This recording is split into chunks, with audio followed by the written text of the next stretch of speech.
Hello, Vluran, and welcome to your deck review. For those of you joining us on YouTube for the first time, this is a series where I, Maldhound, a known hater and yeller and whiner, will calmly and politely look at your commander deck's weird little PP. Now, your PP is your premise and your practicum. Your premise is the idea behind your deck. It's what you hope it can do. Your practicum is the stuff in the 99 and what it can actually do. So we're going to spend a few minutes talking about the idea behind strange, unpopular restaurant filled with odd little waiters who bring you things you never asked for.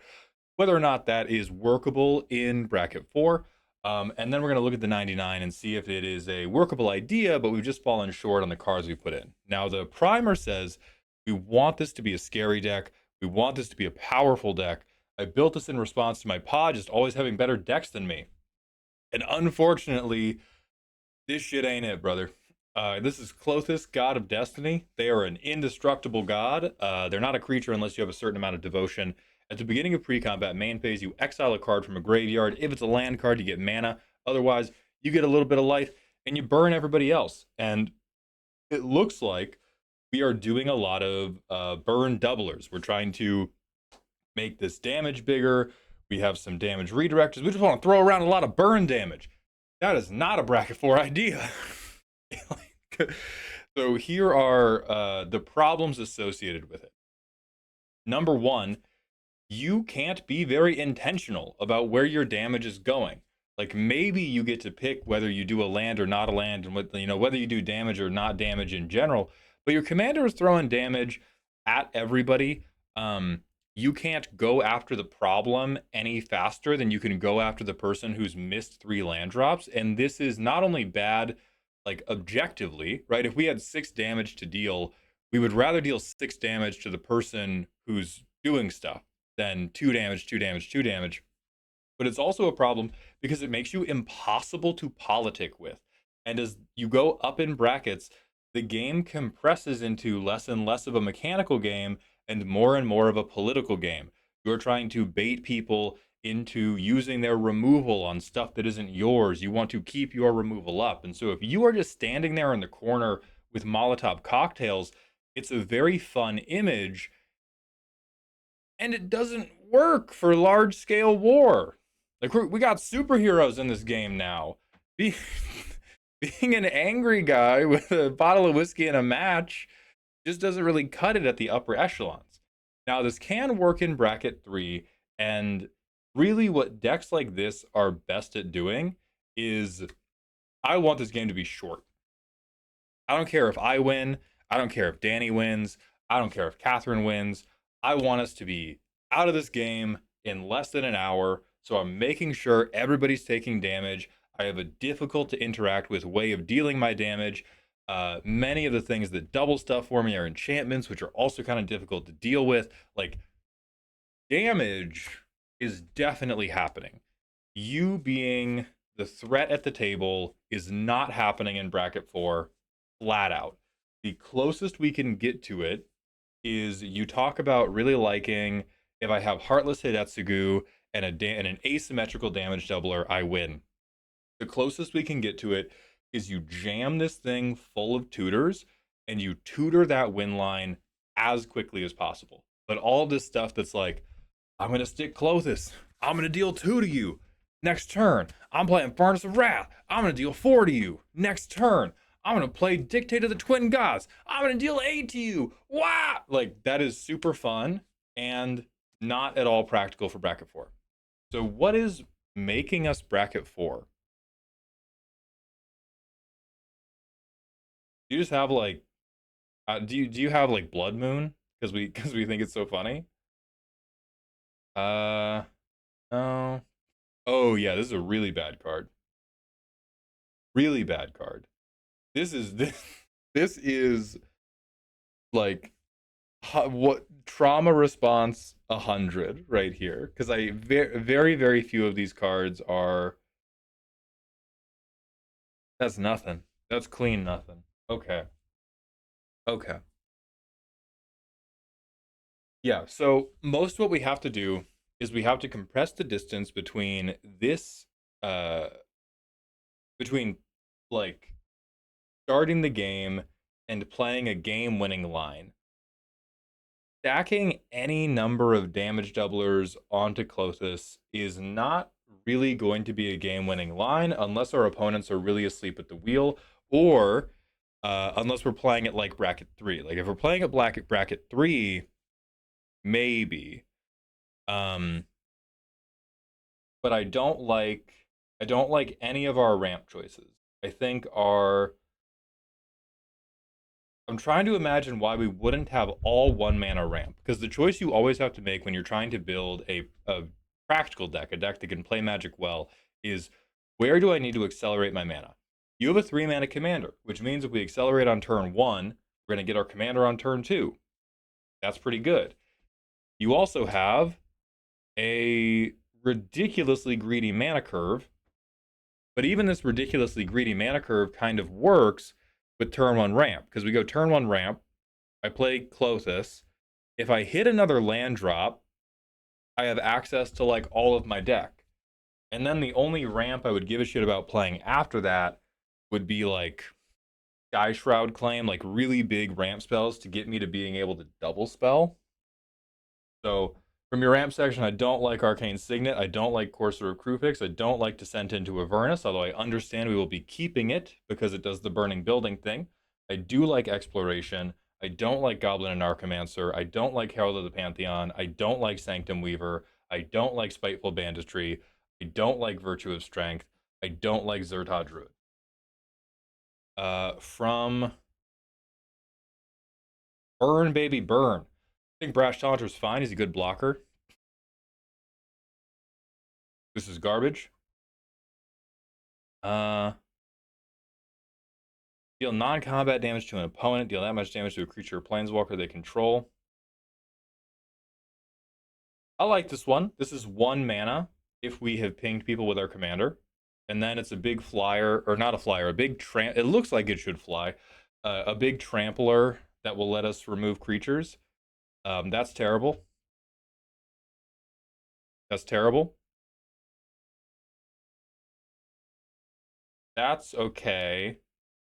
That's terrible. That's terrible. That's terrible.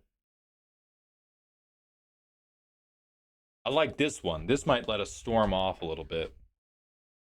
Card draw.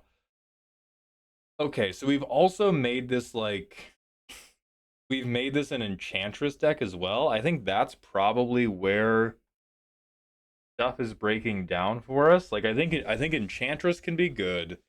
I think Burn can do a lot of damage really quickly. I really don't like trying to do this Enchantress Burn strategy, because what I believe is going to happen is you're going to get an opening hand that doesn't have turn 1 ramp. So we're going to spend turn 1 doing nothing. In bracket 2, that doesn't matter. Nobody's doing anything on turn 1 except maybe Soul Ring, and those people are the devil. Turn 2, probably doing nothing, but maybe doing something. If we pass the first 2 turns in a bracket 4 game or in a scary pod, we're probably fucked. The only reason I would ever be passing the first 2 turns of a high power game is I have counterspells, I have interaction. I think we have skipped interaction totally. Yeah, we have skipped interaction basically totally. Yeah, completely. In favor of just stacking all these burn options. And because like what I think is going to happen is we are going to play 1 burn engine every turn, and then somebody is going to win in our face. That is the most likely outcome for any type of like bracket 4 or even bracket 3 game for this deck.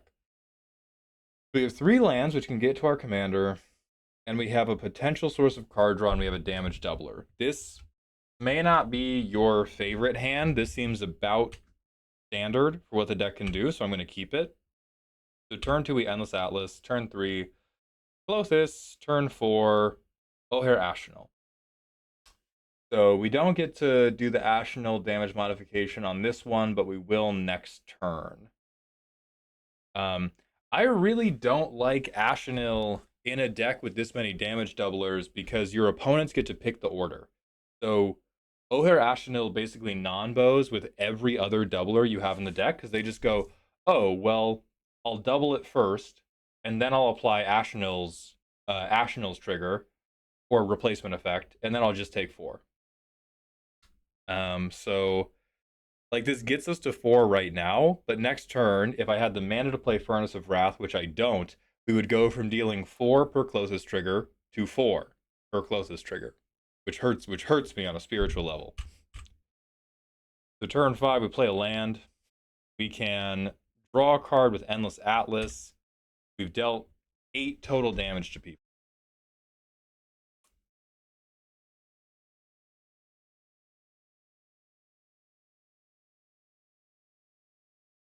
We could Spiteful Banditry for 1. We have no creatures or lands in our graveyard, so we just stick Destiny Spinner and we pass. And like in a bracket 4 game, one combo win attempt has already happened that we have said nothing about. In a bracket 3 game, there is probably one player that we really want to board wipe, and O'Hare Ashnil does not impact that. Now, if we can't have played Furnace of Wrath because our land base is almost all basics. We are 2 turns out from being able to, with Furnace of Wrath and Spiteful Banditry, board wipe whoever is in the lead.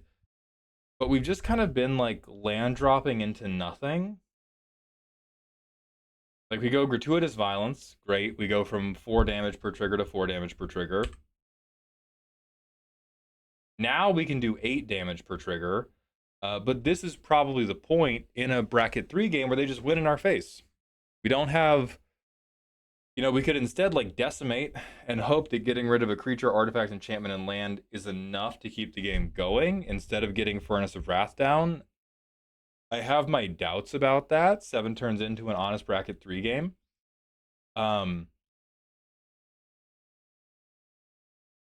does this hand have? Yeah, we have some non-basic hate, but like not enough damage to represent a real threat. Like, you know what this is to me? It is in, if you ever played a roguelike where they offer you a way to boost your score by having a time limit on the run, but the time limit is not nearly restrictive enough to actually be a genuine concern. That is how this deck feels to me for higher power Magic. What you have here is a very compelling clock for pre-con gaming or for high bracket 2 gaming. You have potentially a compelling clock for bracket 3 gaming if people ignore you in the beginning, which I do think there's an angle for you to politic that. But for like straight up scary stuff, you're there being like, watch out, guys. You only have a couple turns until you just have it. That doesn't seem very fair. And then we're cooked. So if we want this to function, what you probably have to tear out to make this function is you have to stop trying to stack 19 different sources of burn, and we have to accept that we're probably going to be working with Klothys as our main source of burn, and then we need to figure out, are there combo wins I can do, or combo, are there tight win conditions I have, like Heartless Hidetsugu? Other than that, how do I control the board to stop other people from trying to win? So you would be doing more of a stacks or a prison aspect, and this would be how you trap people in a burning building. To return to your metaphor, we have the burning building. None of the exits are blocked. They can just run out of the building before they burn to death. So you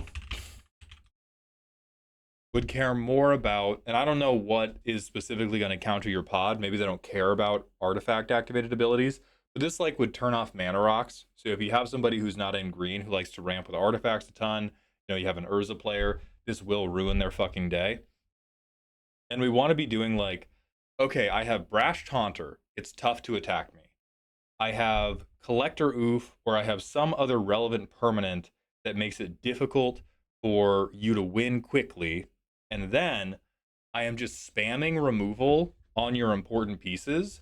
I'm exiling them from the graveyard, and you are getting whittled down. And then in the mid game, that whittling is going to speed up a little bit. I'm going to stick one of my doublers, or I'm going to stick like City on fire.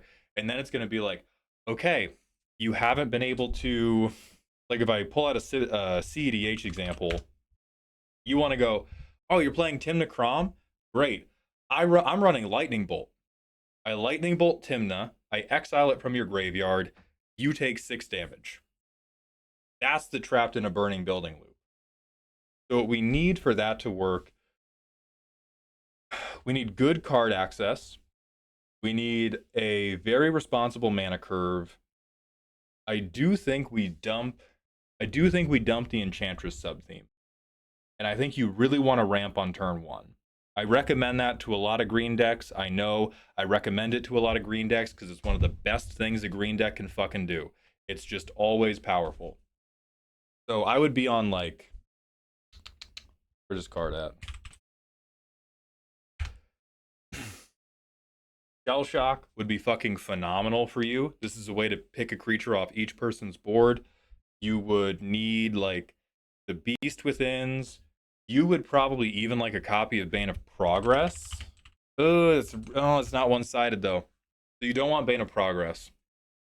But you need something else that does like mass non-creature removal, because what you have to have happen is you have to stop other people from being able to establish a board state so that your burn clock is now real.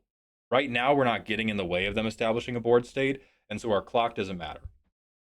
So stuff I would cut without thinking. Leyline of Lightning, Quakebringer, Roiling Vortex, Sulfuric Vortex, Tanuk, Zerta Druid. You can maybe keep Zerta. The whole Enchantress card draw package. Don't let other people draw. You cannot afford this. Your goal is people have to be out of shit to do. They have to be out of things. And they have to be looking at you very angrily, like, why did you remove all our stuff?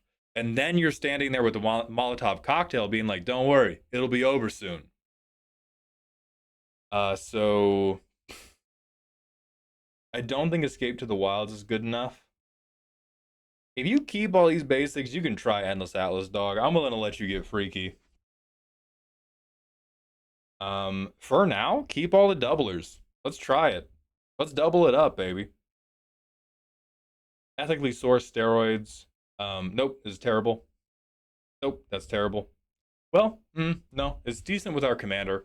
Copying the ability on such a cheap creature is not bad, and it's really good graveyard hate if we go more removal heavy. No, no. I like this one.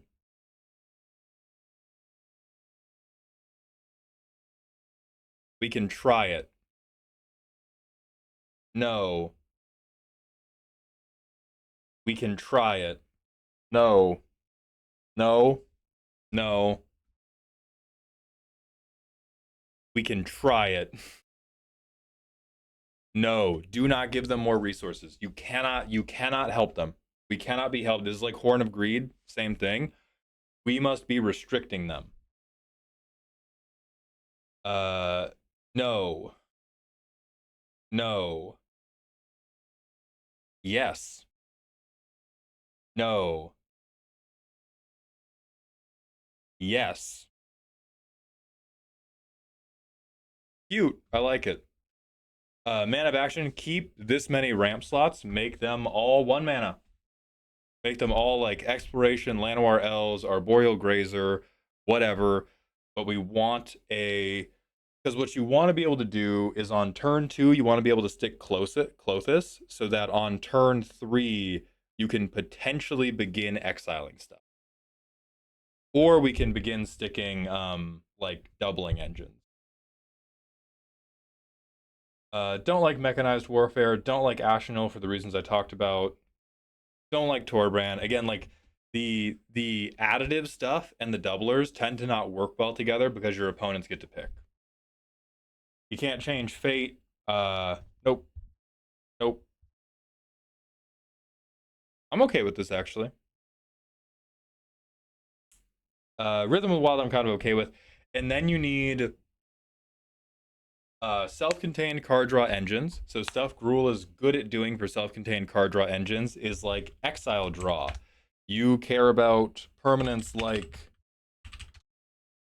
Wild Wasteland. You care about permanents like Bone Horde Dracosaur. You need access to a lot of your deck so that you can get to the next Lightning Bolt, so that you can get to the next Beast Within, so that you can get to the next, whatever. Um, if you can get removal on a stick, that would be good because then that will convert to our commander being a creature, and then our commander can swing, and that's going to be our only method of having agency in who we kill first. So removal creature Gruul. What do we got? I'm sure we have plenty.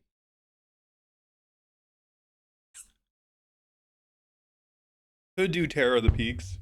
Does do burn. Would synergize with the doublers. Rex Sage you want for sure.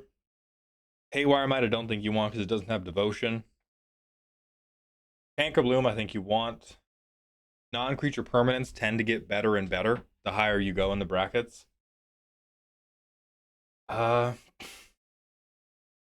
I like acidic slime. I'll be honest with you, it's tempting.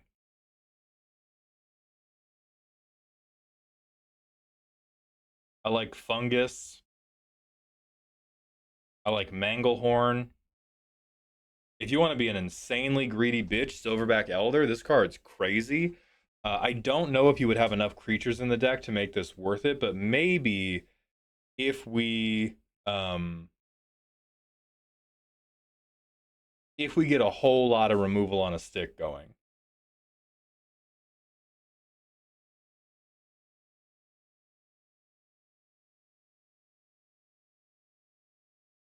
I want a little bit of I want some creature stuff, but I think creature removal on a stick is going to be really tough. Your creature removal is probably going to have to be just like red blow up spells. You could do Overlord of the Boiler Bilges. I think you're fine to impending this guy in.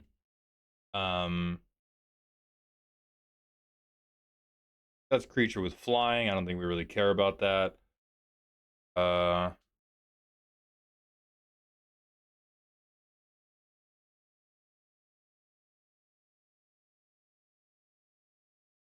don't underestimate Bone Crusher Giant's ability to kill early value pieces. Like if I play my Llanowar Elves turn one and I see Terry play their Llanowar Elves turn one, I'm skipping my commander to Bone Crush that dumbass.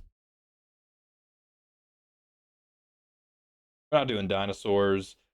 You could go for some big stuff like Thorn Mammoth, but you really can't do too many of these because we're not going all in on ramp. And if we're gonna do exile draw, we really don't want to exile these guys on like turn 4, turn 5 when we don't have the mana to play them. But this is the overall energy we got to be on. We have way too much burning, not enough locked building. So you fix that, then I think you get the deck you want. I think you get the reactions you want, and you can still get the core gameplay loop that we want, which is okay, I exile something with Klothys. Everybody take 8. Fuck bitches. But we need removal. We need to cut like a third of the deck to make it happen. But I wish you the very best of luck, and I do hope this helped.